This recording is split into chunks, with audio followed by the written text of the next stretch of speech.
বাংলাদেশের সকল স্তরের শিক্ষার্থীরা এদেশের শুদ্ধ সন্তানদের রক্ত বৃথা দিতে দেব না। আমরা তাদের আত্মত্যাগের মর্যাদা কখনোই ক্ষুণ্ণ হতে দেব না। আমাদের দাবি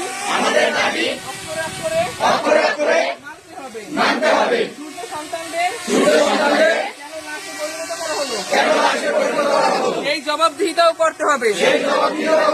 আমাদের ভূখণ্ড পুনরায় শত্রুমুক্ত করে আমাদের দাবি না আদায় হওয়া পর্যন্ত আমরা ঘরে ফিরবো না।